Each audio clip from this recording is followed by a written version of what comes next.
It was springtime. The moon was full. Before the sun would rise, Siddhartha's long search would be over. He sat down under a Bodhi tree in the shelter of the natural world in all of its beauty and fullness. And he said, "I will not move from this place until I have solved my problem. Let my skin and sinews and bones dry up, together with all the flesh and blood of my body," he said. "I welcome it. But I will not move from this spot until I have attained the supreme and final wisdom." All at once, Mara, Lord of Desire, rose to challenge him.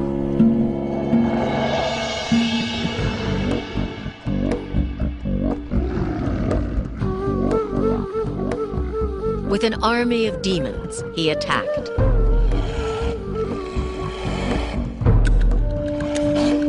Siddhartha did not move, and their weapons turned into flowers.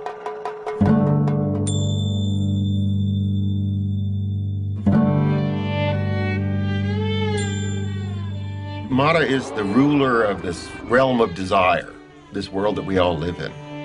And what he's afraid Siddhartha is going to do when he attains enlightenment and becomes the Buddha is conquer that world. That is, he's going to do away with desire. He's going to wreck the whole game. Mara did not give up. He sent his 3 daughters to seduce him.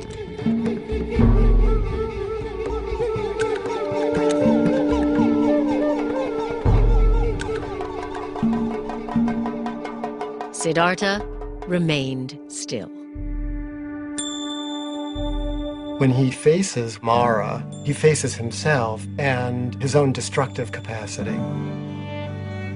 But he's not the warrior trying to do battle with those qualities. He's discovered his own capacity for equanimity. He has become like the top of the great Himalayan mountains, The weather is passing over him, storms are raging around him, and he sits like the top of the mountain, impassive, not in a trance state, totally aware of everything. So he frustrates Mara. Siddhartha resisted every temptation Mara could devise. The Lord of Desire had one final test.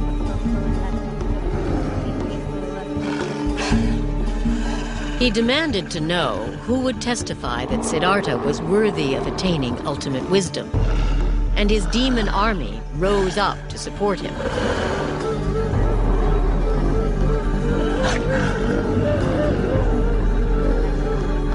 Siddhartha said nothing. He reached down and touched the ground, and the earth shuddered.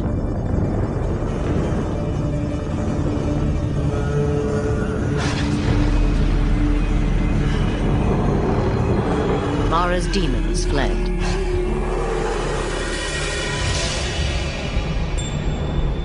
The Buddha reaches down and with his finger touches the earth. He says, "The earth is my witness." He said, "Mara, you are not the earth. The earth is right here, beneath my finger." And the earth is what we're talking about. Accepting the earth, not owning the earth, not possessing the earth, but the earth just as it is. Abused and exploited and despised and rejected and plowed and mined, spat on and everything else, it's still the earth, and we owe everything to it.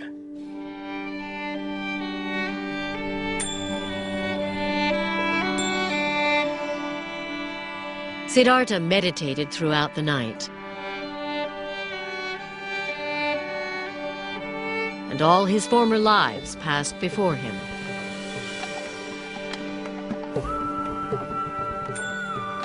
He remembers all his previous lives, infinite numbers of previous lives. Female and male and every other race and every other being in the vast ocean of life forms.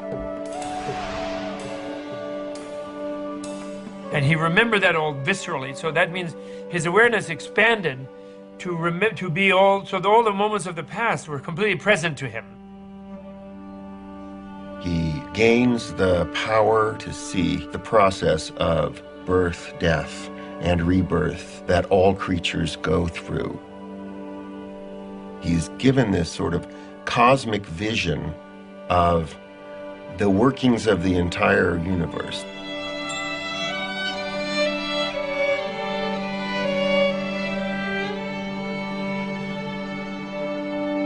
As the morning star appeared, he roared like a lion. My mind, he said, is at peace. The heavens shook, and the Bodhi tree rained down flowers.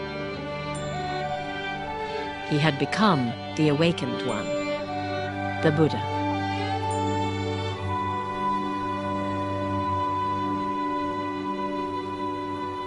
Something new opens up for him, which he calls nirvana, or which he calls awakening.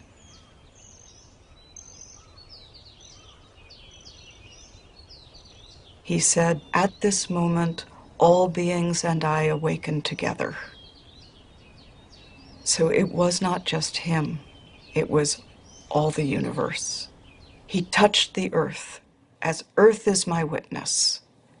Seeing this morning star, all things and I awaken together. It's not like entering a new state, it's uncovering or surrendering to the reality that has always been there. He realized he'd always been in nirvana, that nirvana was always the case. Your reality itself is nirvana. It's the unreality, it's your ignorance that makes you think you're this self-centered, separate being trying to fight off an overwhelming universe and failing. You are that universe. You're already enlightened. He's saying the capacity for enlightenment, that your awakeness already exists within you.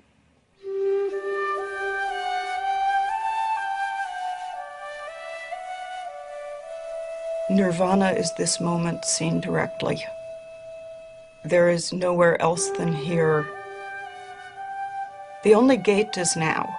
The only doorway is your own body and mind. There's nowhere to go. There's nothing else to be. There's no destination. It's not something to aim for in the afterlife. It's simply the quality of this moment. Just this room where we are. Pay attention to that. Pay attention to who's there. Pay attention to what isn't known there. Pay attention to what is known there. Pay attention to what everyone is thinking and feeling.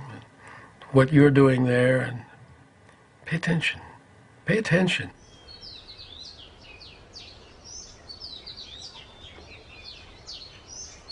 For weeks, the Buddha remained near the Bodhi tree, peaceful and serene.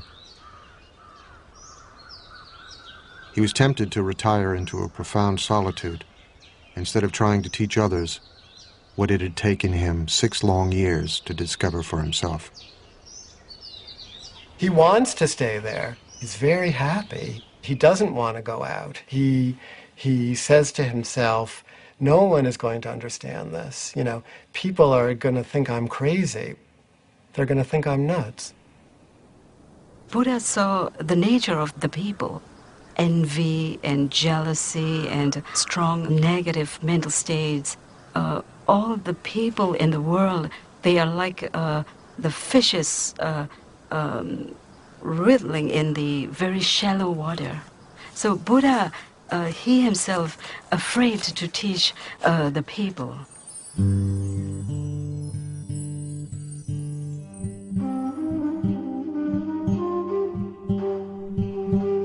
The myth is that God comes to the Buddha.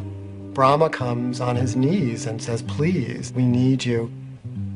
Why don't you try talking about what you just understood? Because The world needs it, the gods need it, and the men need it, you know? People need it. And then Buddha decided to give his teachings.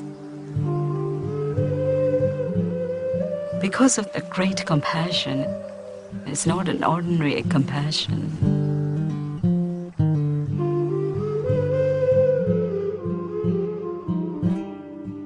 When you feel the feelings of others, you automatically don't want them to feel bad. You feel the feeling of your hand, you don't put it in the oven. I mean, you're not being compassionate to your hand, you just feel the pain, so you don't want to put it there. So you feel others' pain, you're going to do your best to help them alleviate it. When somebody becomes enlightened, something blooms in his heart. It's like a flower blooms and it cannot hold the fragrance. It has to naturally release. So it's like he naturally had to release his radiance. He has to share this joy that was in his heart. 35 years old, the Buddha would devote the rest of his life to bringing his teachings, the Dharma, the fundamental laws of all things, into the world. But as he had feared, it would not be easy. As he set off to share what he had learned, he met a wandering ascetic. "Who is your guru?" the ascetic asked him. The Buddha said he had no guru, that he had attained enlightenment on his own. "It may be so," the ascetic said, and walked away. On his first attempt to teach, the Buddha had failed. Buddha meets someone who doesn't see anything special about him, because the awakened Buddha doesn't look any different from anybody else. He is ordinary. Buddhism is not about being special. Buddhism is about being ordinary, and it is not about the continual exudation of bliss. It is about walking a normal human life with normal human beings, doing normal human things, and this reminds you that you yourself might be a Buddha at this moment. The person you're looking at might be one. It's an interesting practice.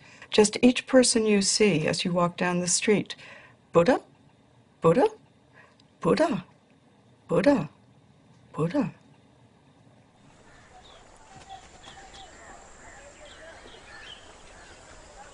From Bodh Gaya, the Buddha walked west nearly 200 miles and crossed the Ganges River. He was still searching for a way to explain to others what he feared was unexplainable, the path to the enlightenment he himself had experienced.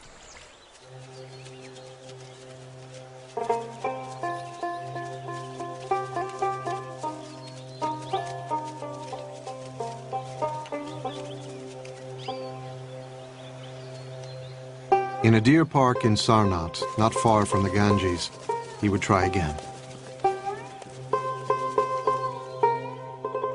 His 5 former companions were still practicing the austerities he himself had abandoned. From far off they saw me coming, and on seeing me made a pact with one another, the Buddha recalled. "Friends, here comes Siddhartha, living luxuriously, straying from his ascetic practice. He doesn't deserve to be bowed down to." These are his buddies who were just disappointed and disgusted with him for giving in after they'd all been trying to starve themselves into enlightenment. So they're a little distrustful at the beginning. They refer to him as an equal, and he then tells them, no, that's not the term you should use when you refer to a Tathagata, to a being who's gone beyond. And so he sets them straight. And they then become the first people to hear the content of what he realized under the Bodhi tree. His first teaching would later be called Setting in Motion the Wheel of the Dharma, because it brought the Buddha's message into the world for the first time.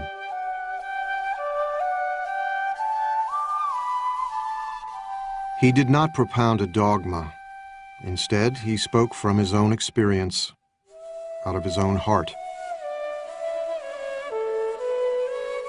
He had known the abandon of the sensualist and the rigors of the ascetic. Now, he would disavow both of them. The Buddha said, I've discovered a new way, and it's not the path of asceticism, and it's not the path of sensory indulgence. It's the middle way. What the Buddha was always doing was saying everything needs to be balanced. So, the middle way was always balancing between, excesses on this side, excesses on the other side.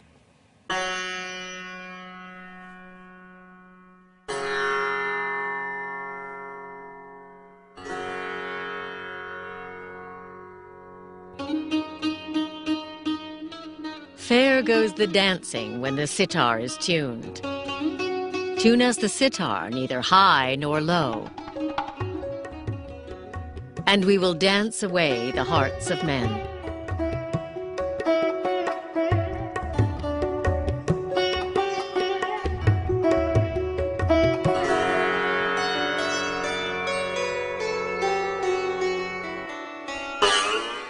But the string too tight breaks, and the music dies. The string too slack has no sound, and the music dies. There is a middle way. Tune us the sitar, neither low nor high, and we will dance away the hearts of men.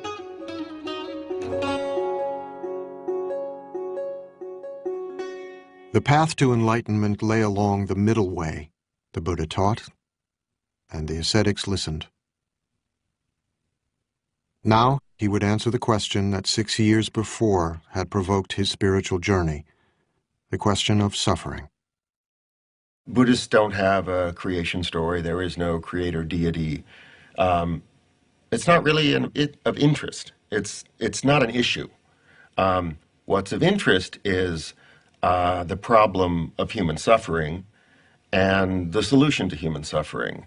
Pretty much everything else, right, is beside the point. The Buddha's analysis of suffering came in the form of what have come to be called the Four Noble Truths. There is no commandments or anything. The first noble truth is that there is suffering in this world.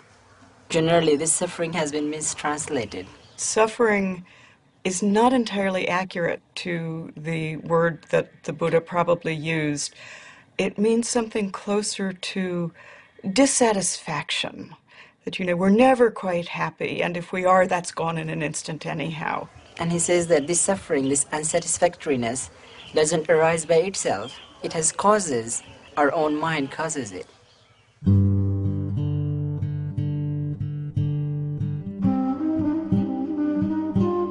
While the second noble truth asserts that suffering has a cause, the third noble truth makes an astonishing claim. You really can be free of suffering by understanding the cause of suffering. Nobody tells you that. And so that was a huge announcement. The problem, Buddha taught, is desire. How to live with the confused and entangling desires of our own minds. People often misunderstand Buddhism as saying, in order to wipe out suffering, you have to wipe out desire. If that was what the Buddha was saying, then where does the desire for enlightenment fit in? The Buddha is saying, be smart about your desires. Desire must be there. Without desire, how can lead our life? Without desire, how can achieve Buddhahood? Strong desire to become Buddha. But desire to harmful, that bad. With the fourth and final noble truth, the Buddha laid out a series of instructions for his disciples to follow, a way of leading the mind to enlightenment called the Noble Eightfold Path, the cultivation of moral discipline, mindfulness, and wisdom. They are, as I like to think of them, a set of possible recipes that you can try on your own life and see which one makes the best soup. The Buddha didn't speak for long, but when he was finished, the 5 skeptical ascetics had been won over. They became his first disciples. Word quickly spread of the sage teaching in the deer park at Sarnath. Hundreds came to hear him and became disciples too. Many were wealthy merchants or their sons, living just 5 miles away in a thriving trading center on the Ganges, the holy city of Benares.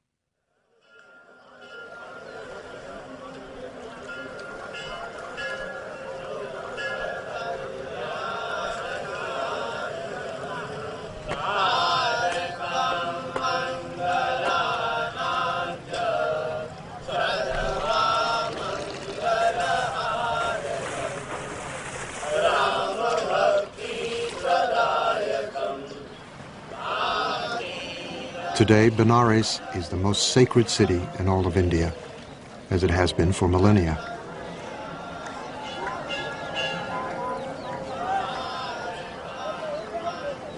Even before the time of the Buddha, pilgrims came here to worship their gods and bathe in the holy river of heaven.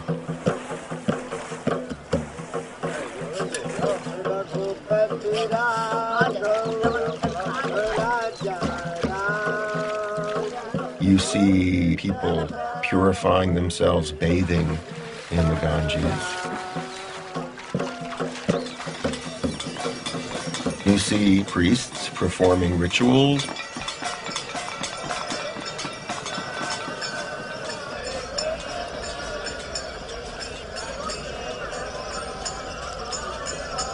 You see corpses, because that's the best place to end one's life. So you see going on there a great range of religious activity, and much of it of the type that does go back to the Buddha's time.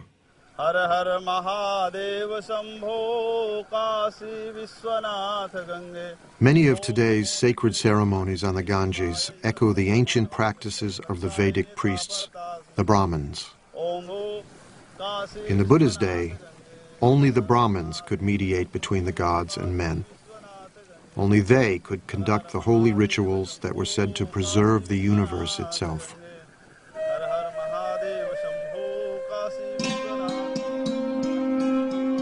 The Brahmin priests stood at the pinnacle of a rigid social hierarchy, a sacred system of caste. Beneath them were the warriors, the caste to which the Buddha belonged. Below them were farmers. At the bottom were the servants, and still lower, outcasts. Those social groups are not merely social conventions, but rather they're hardwired into the nature of the universe. You're supposed to stay in that group, and the survival of society depends upon your continuing to perform the function associated with that social status. Caste was irrelevant to the Buddha. So were priestly rituals to preserve the universe. His teachings focused on the universe within. The Buddha said you could be from any caste. What makes you noble is if you understand reality. You know, if you're a good person, if you're a wise person, then you're noble.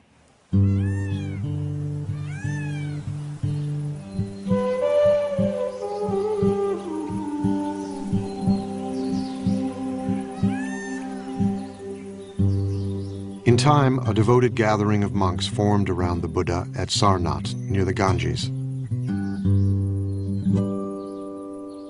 Broken stones and fallen pillars mark what remains of what grew to be a vibrant monastic community, the Sangha.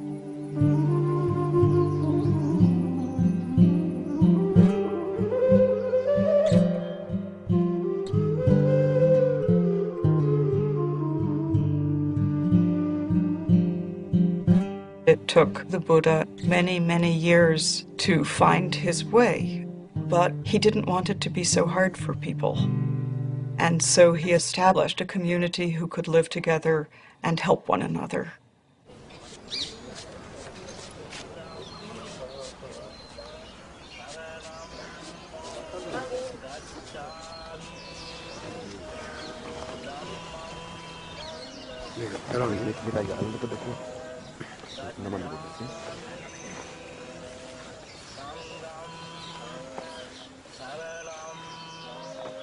In a ceremony evoking the beginning of the Buddha's own spiritual journey, fledgling monks of all ages say goodbye to their families and homes and join the Sangha.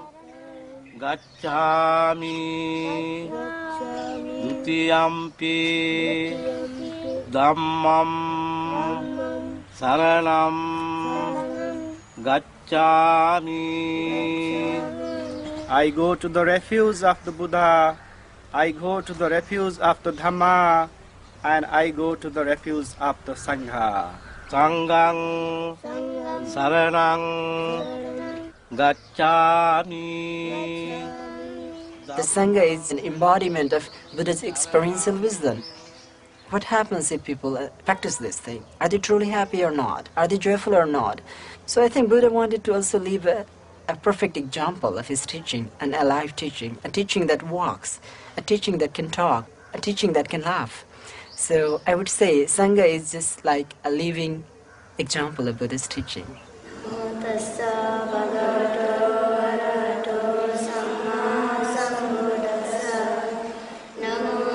The first Sangha was a radical institution, open to people of every caste and remarkable for the times in which the Buddha lived, to both men and women. The Buddha was part of a culture deeply suspicious of women.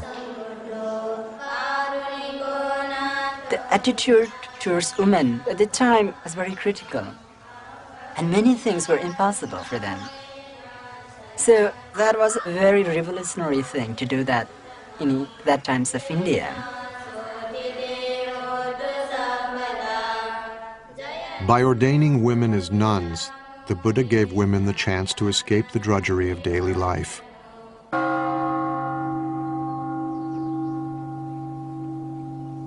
Life was so hard for most women that entering the Sangha was a liberation, as we know from their ecstatic, heart-rending poems. So freed, so thoroughly freed am I from my pestle, my shameless husband and his sunshade making, my moldy old pot with its water snake smell. Aversion and passion I cut with a chop. Having come to the foot of a tree, I meditate, absorbed in the bliss. What bliss!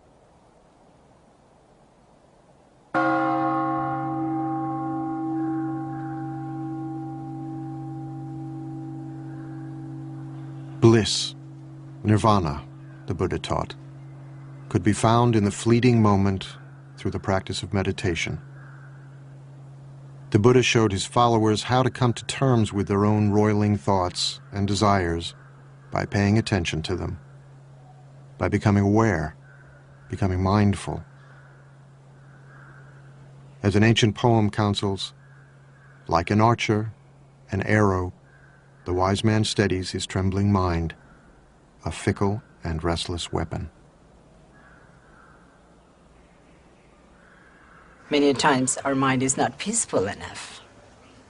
So we realize that perhaps we need to understand more about mind itself and how to balance the emotions, how to balance our mind and try to cultivate more happiness. The difficulties come from within.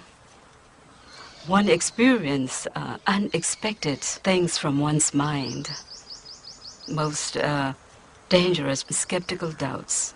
Doubts about oneself, doubts about the Buddha. Physical is we can get from from the food and from the supplement of vitamins and yeah, and for the mind, this is the only way we have to. Only medicine. Meditation is not about getting rid of anger, getting rid of lust, or getting rid of jealousy. Even while becoming a monk, often we experience anger. It happens. It often happens when people start teasing you like a shaven, bald-headed person. But it gives a good chance for us to realize that, okay, let's see, this anger arises. What is it? What most often happens in our ordinary life is that whenever we experience these emotions, we get stuck into it. It starts twisting us. But Buddhism is going through inside it and getting out of it peacefully. And I think that gives us more joy. And that makes human life more full, more around. It's not like we are not living in partial truth, but it's like whole of things together. It takes time to comprehend this.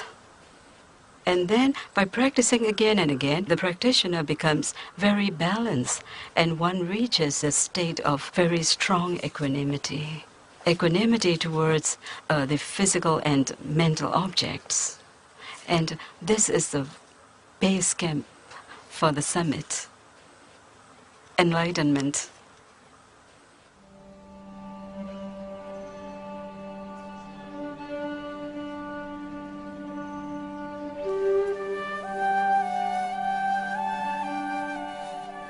After washing my feet, a disciple said, I watched the water going down the drain.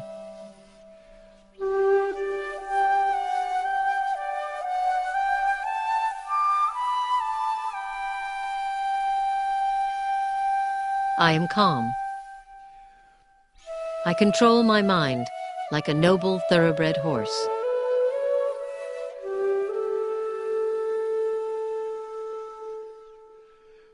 Taking a lamp, I enter my cell. Thinking of sleep, I sit on my bed. I touch the wick, the lamp goes out. Nirvana. My mind is freed.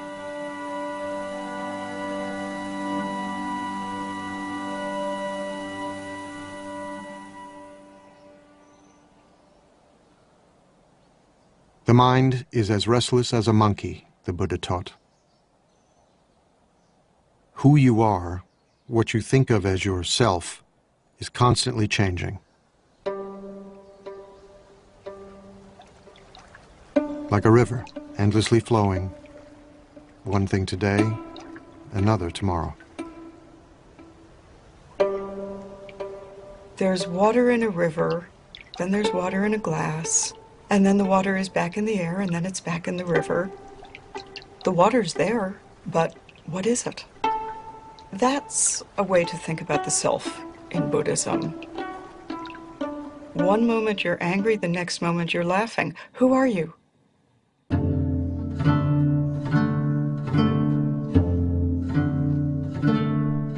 A seed becomes a plant.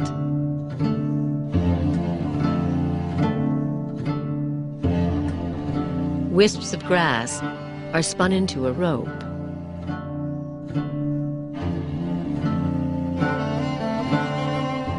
A trickling stream turns into a river.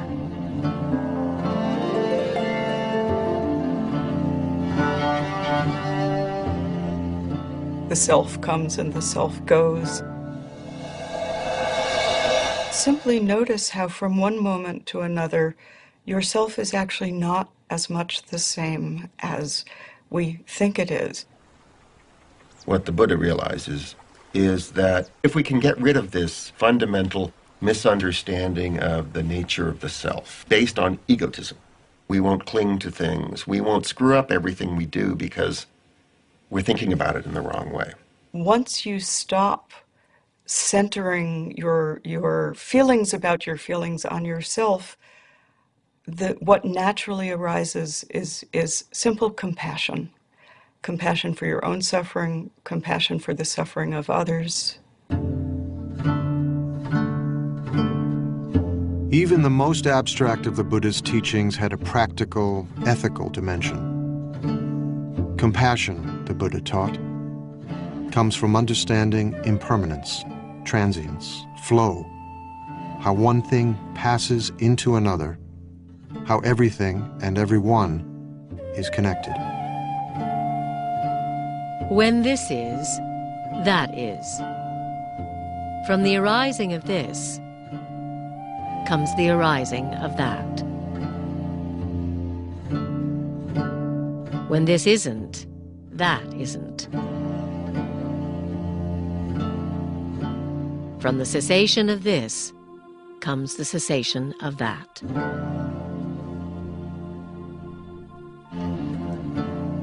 This is always connected to that. Everything is connected to everything else. You never live by yourself. You live always within a family, a society, a culture. You constantly interact with other people all the time. So our happiness depends on their happiness as well. How can we be happy if we are the only one happy in just an island of happiness within an ocean of misery? Of course, that's not possible. Compassion stirred the Buddha to send his monks out into the community. Sworn to chastity and poverty, they wandered the roads, bringing the Buddha's teachings into the world.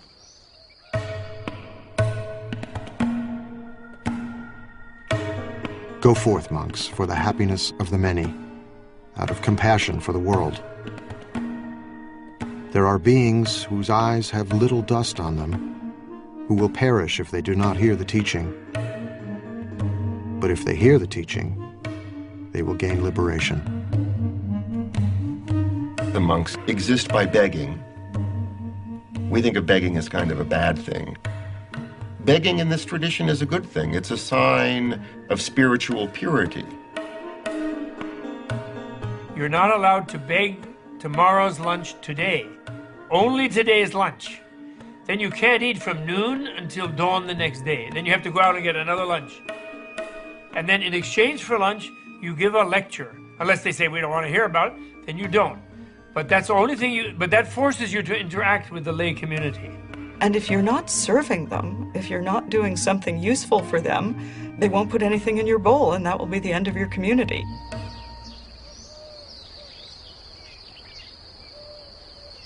The Buddha himself wandered across northeast India, teaching and gathering new disciples everywhere he went. You didn't have to become a monk or a nun to become a Buddhist. The Buddha's teachings were for everyone.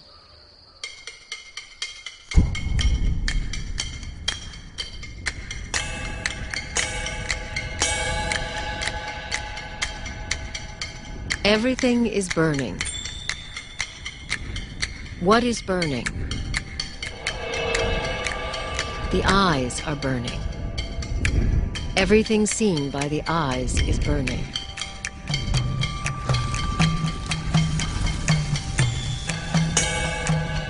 The ears are burning. What is burning? Everything heard by the ears is burning.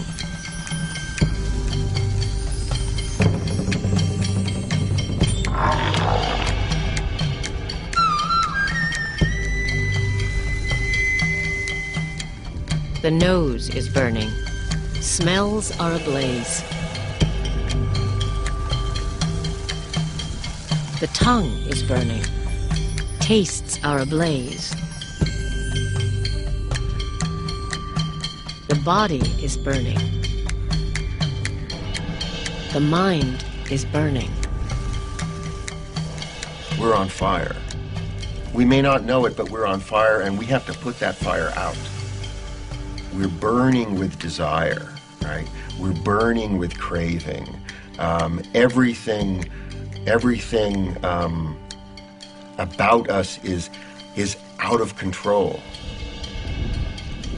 The Buddha goes on to talk about the three poisons: greed and anger and ignorance, and how the three poisons are what is making the fire. And the way out of doing this is not to deny the three poisons, but to recognize that if you turn them round, you come to their opposites. Instead of greed, you have generosity. Instead of anger, you have compassion. And instead of ignorance, you have wisdom.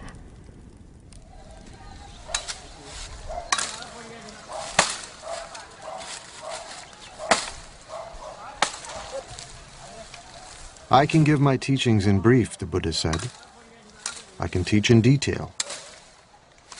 It is those who understand that are hard to find. There are stories of people coming to the Buddha and saying, I am leaving your teaching because you have not told me about whether there is a life after death or whether there is another world. And the Buddha says, did I ever say that I would give you the answer to these things? No, Lord, you didn't.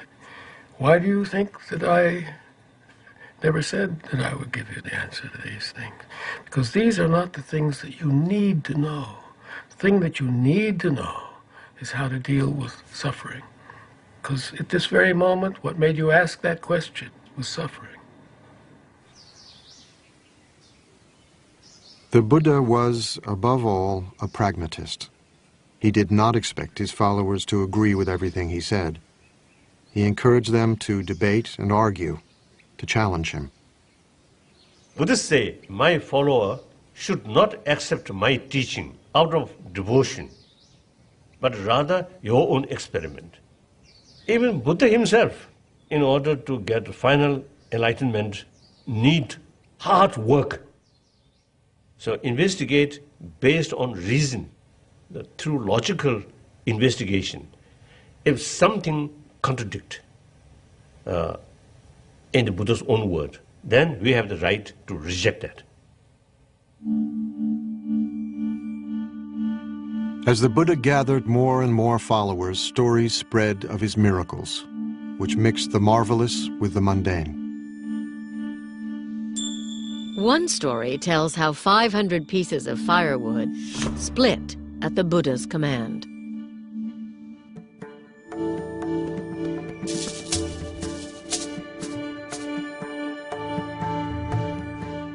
In another, a mad elephant charged wildly down a street, forcing everyone to flee.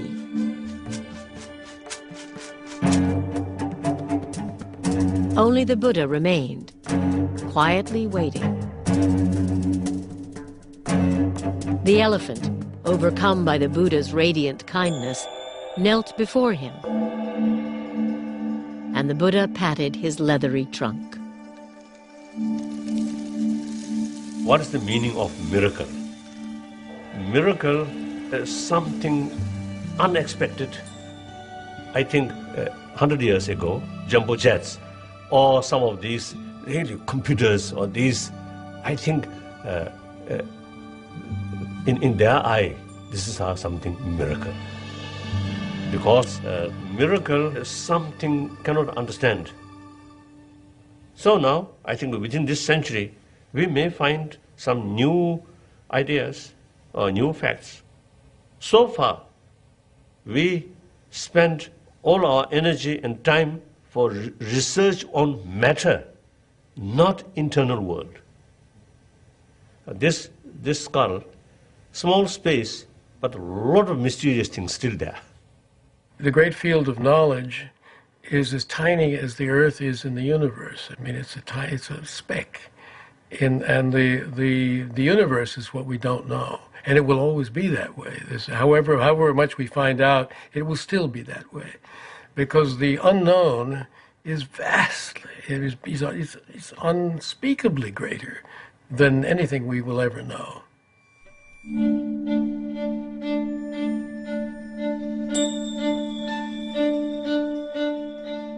In one of the most storied miracles, the Buddha strode on a jeweled walkway suspended in mid-air, while streams of water spouted and flames flashed from his body, shooting out to the very edge of the universe.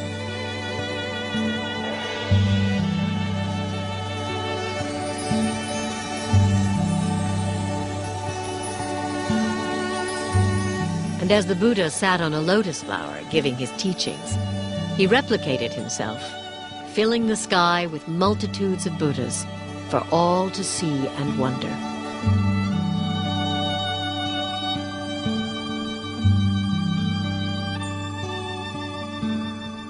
Do we believe that literally? Does it matter whether we believe it literally? What many of those miraculous stories are about is the sheer wonder of it all. The very fact that the whole of unknown time and space has led to this very moment when we're sitting here talking to, and we are sitting here talking to each other, is utterly miraculous. Sitting here in a room, having had a cup of coffee, having taken it out of a beautiful blue and white porcelain mug, what could be more miraculous than that? Everyday life around us is already so implausible and so glorious that what need for further miracles? And that's the teaching of the Buddha. That's the miraculous teaching of the Buddha.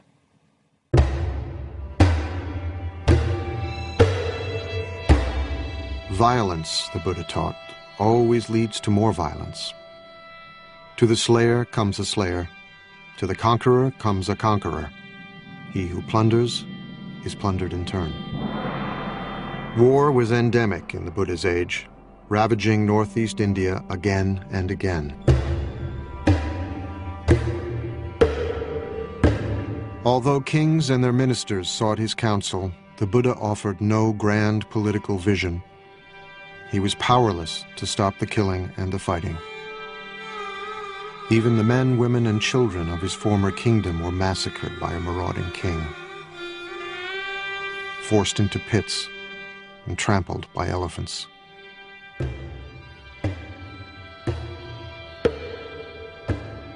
It was said that the Buddha received the news in silence. Hundreds of them killed. So that day, Buddha was sad. Buddha's a human being. So he acted like a human being. So sometimes he also, they fail. He failed to perform miracle. The Buddha failed, but we as the Buddha fail constantly. And part of our suffering is our failure, our recognition of our failure. Buddhism doesn't argue with reality. There will always be both the potential for awakening in any moment and the potential for incredible damage at any moment. And if we fool ourselves into thinking we're past that, we will do incredible damage.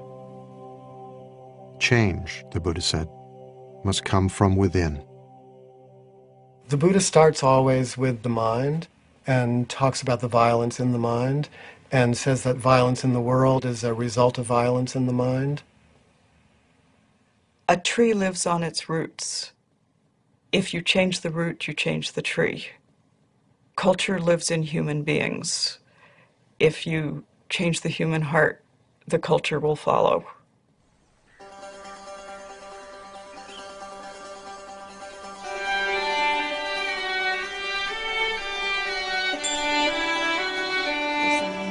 For decades, the Buddha shared his teachings all across northeastern India. Let all beings be happy, he taught, weak or strong, great or small. Let us cherish all creatures as a mother her only child. Barefoot in his robes, he was still walking the roads when he was 80, but old age was upon him. His back hurt, his stomach was often in pain. I am old, worn out, he told a trusted disciple, like a dilapidated cart held together with thin straps. The world is so sweet, he said, that he could understand wanting to live for at least another century. But he was frail and exhausted.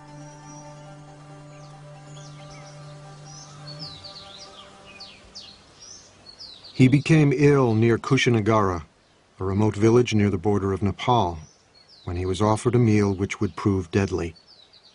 The food was spoiled. He ate what was offered to him, and it said that he knew it was bad, but he took it anyway because it was offered and didn't want the person who offered it to feel bad because it was his time.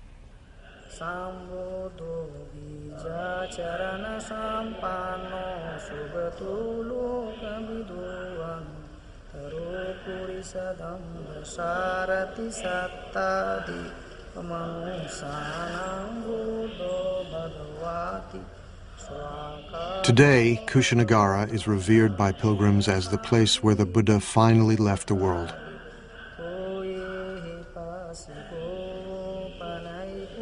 It was in Kushanagara where he grew weak and asked to be laid on his side in a quiet grove of sal trees. As he neared the end, his disciples began to weep, stricken with grief.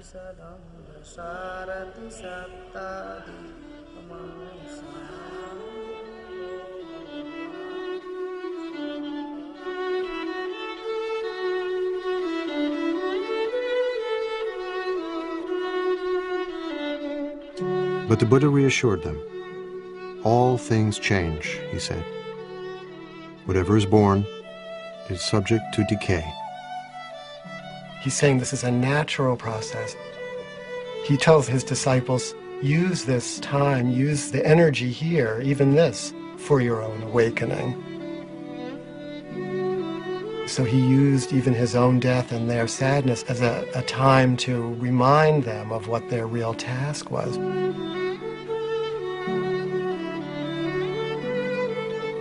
What he's actually doing is inviting those who are close to him into the experience.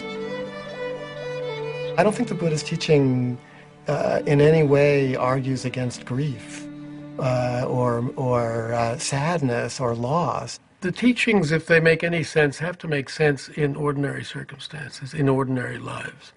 And in ordinary lives, we grieve when we lose. We grieve. When it hurts, we say, ouch.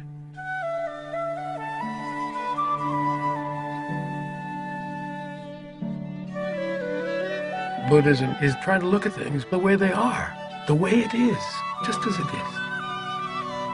It hurts. This is life. This is our life. And our relation to life involves losing it, too. You don't get beyond these things. You don't get beyond them. It's all right to feel what human beings feel. And we are not supposed to turn into rocks or trees when we practice Buddhism. Buddhas laugh, cry, dance, feel ecstasy, probably even feel despair. It is how we know the world. It is how we live inside of our hearts and not dissociated from them. The Buddha had always been saying goodbye. Now he prepared to leave the earth forever. He would never be reborn, never die again. It may be that after I'm gone, the Buddha told his disciples, that some of you will think, now we have no teacher. But that is not how you should see it. Let the Dharma and the discipline that I have taught you be your teacher. All individual things pass away. Strive on, untiringly. These were the Buddha's last words.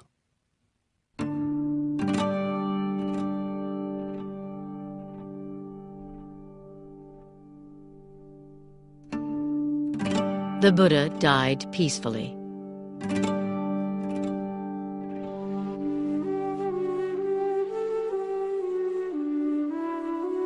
His head was pointed to the north, his face to the west.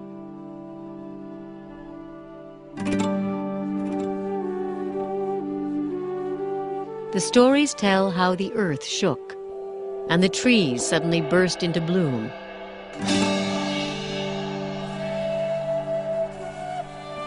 Their petals falling gently on his still body, falling out of reverence.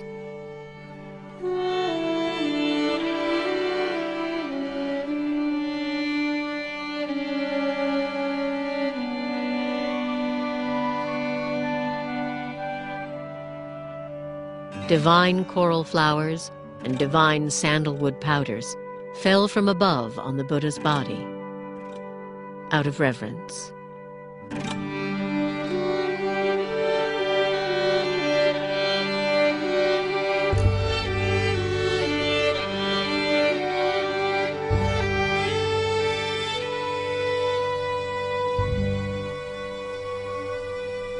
His disciples were quite upset. What are we going to do without our teacher? We will be lost without our teacher. But his instruction was so simple and so clear. I am not your light. I am not your authority. You've been with me a long time now. Be light.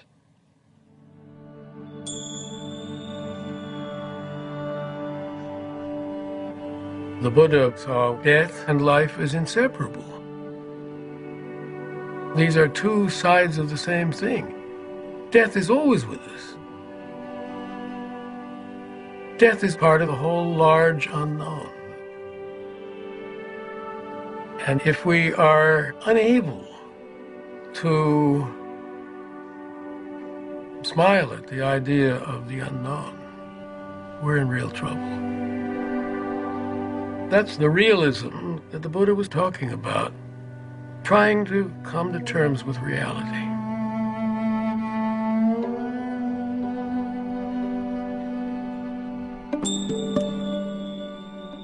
When he was 29 and still Prince Siddhartha, the Buddha had left his wife, child, and family to try and understand the nature of suffering.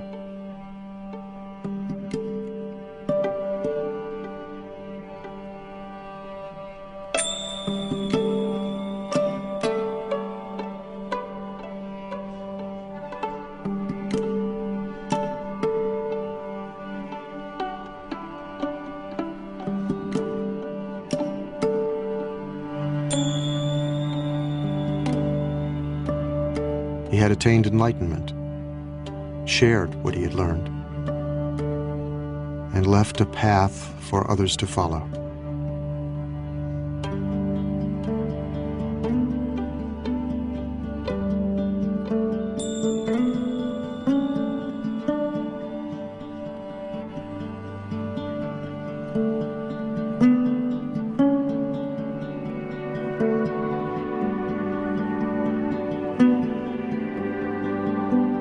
Now he was gone.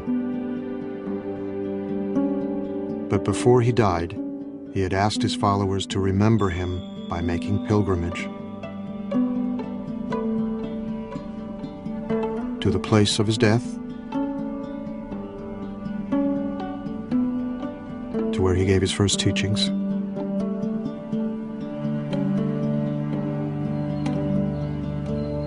where he achieved enlightenment,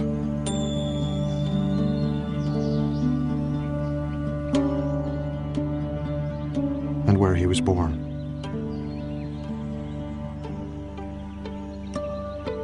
Those four places mark out a sacred biography.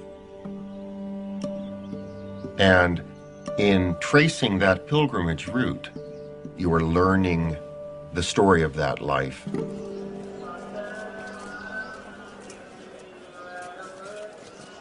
At places of pilgrimage, temples were built, images were installed, and relics were enshrined.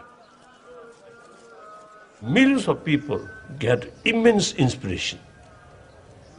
Buddha's spirit always there. But real Buddha's holy places is within oneself. That's important. So real Buddhist sacred place we must build within ourselves.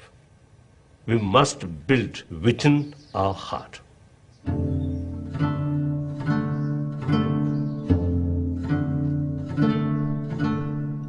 Although the Buddha had predicted that his teachings, like everything else, would in time disappear, Buddhism flourished in India for 1,500 years. Spread into Sri Lanka, Central and Southeast Asia, Tibet, China, Korea, Japan, and in the 20th century, to Europe and the Americas, adapting different forms and shapes wherever it took root, attracting many millions of men and women who practiced the Buddha's teachings both within and outside the monastic community.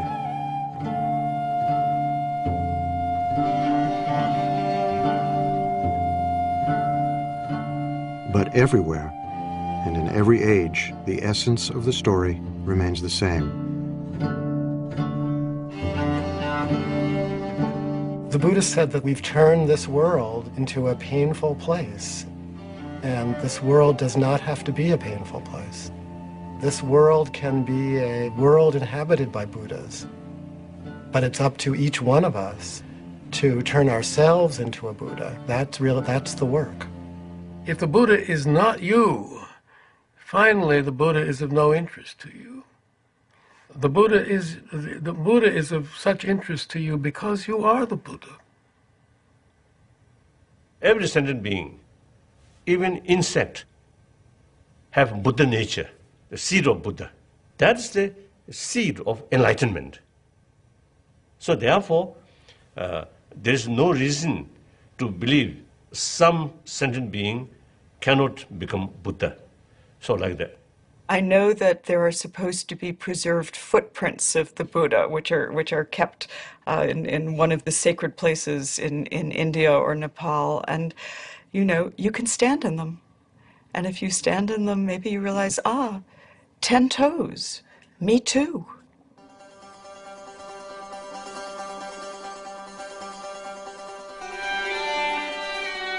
There is a story of a Brahmin who one day found the Buddha under a tree, calmly meditating.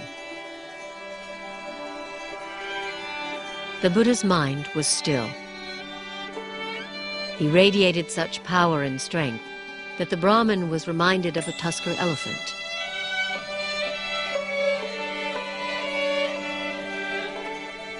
The Brahmin asked him who he was.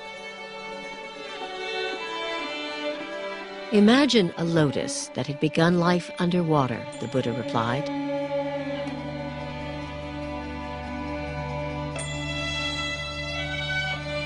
But grew and rose above the surface until it stood free.